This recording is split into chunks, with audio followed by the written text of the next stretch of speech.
So we heard that the sheriff also played audio of De Leon and Martinez in that. Right, so in it we hear them criticizing Mark Ridley Thomas and the overall lack of progress from Measure H. That's the 2017 county sales tax meant to fund homeless services and prevention. Take a listen. I told my staff, let's do it the way Mark Ridley Thomas does. Let's slide and glide at the surface, lightly, and give the perception that we do things. We hang out with lightly on. All right, let's explain what it was hard to hear, basically. So De Leon is saying, why don't we just play like Mark Ridley Thomas and slide at the surface with the perception that we get things done? To which Nuri Martinez says, and hang out with white liberals. Not good looks for either of them. To discuss this audio and the latest fallout from the city council scandal, we're joined by Jon Regardie of Los Angeles Magazine. What else? Yeah. Where else can we go? John, let's start, though, with the big headline of the day, Kevin De Leon. In what world is the best way for Kevin De Leon to serve his constituents, him sitting on the city council, where nobody wants him, where he's not on any committees, and where all the activists are vowing to shut down every meeting until he leaves? I don't know what world that is, Alex. You laid it out very well just a few moments ago.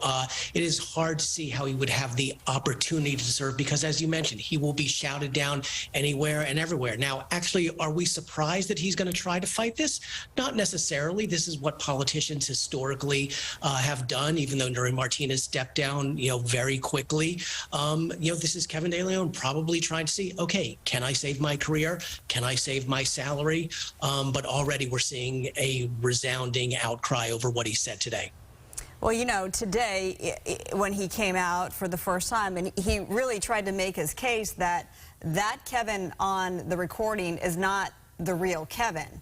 Well, then we also heard what we just played, which was basically, I don't want to have to do a lot of work, but just make it look like I do all the work, and I want the paycheck that comes along with that. So this is more... And hang with the white people. The white liberals, yes, exactly. So this is just more damning evidence that Kevin is probably, or the argument could be made that that's who the real Kevin is. And can he survive this? I don't see how he's going to survive this. It has been, this has moved so quickly. And again, as we've all seen, the outcry has been resounding. We have not heard, I cannot think of one public official who has come to his support, said, hey, let's look at, Kevin's whole career. Let's look at what he's done. There have been passing references to his environmental record, his attempts to address homelessness, but uniformly people are against him. And we are, again, just hearing the outcries that he must go. Again, probably a tactic that many politicians would try, particularly since he does still have 2 terms. Maybe he's hoping that memories will be short by the next time he could potentially be elected, but it does not look like things are going to go his way at this time. Yeah, and he was asked that today, like, who's backing you? Give us some names. And he said, a lot of people are, but didn't really give a name of anybody that could. So the council can't stop him from doing this. What could happen, though, is there could be a recall against him. Gil Cedillo has already been voted out. He's going to be out of a job in a month and a half anyways. Could we now be looking at a recall proceeding against Kevin De Leon, and how does that work? Absolutely, there could be a recall proceeding. And interestingly, there have actually been a couple failed attempts already long before this to get recalls going.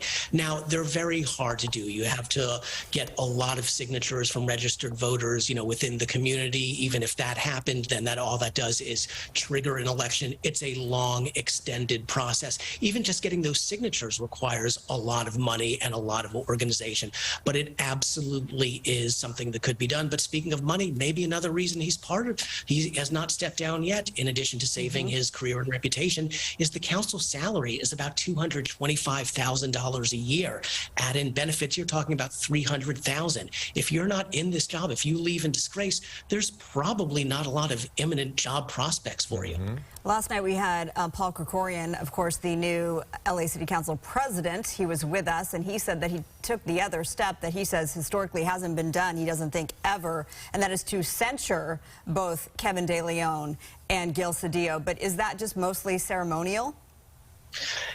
It seems pretty much ceremonial. I mean, certainly it does have an impact. He's removed from committees, which are extremely important.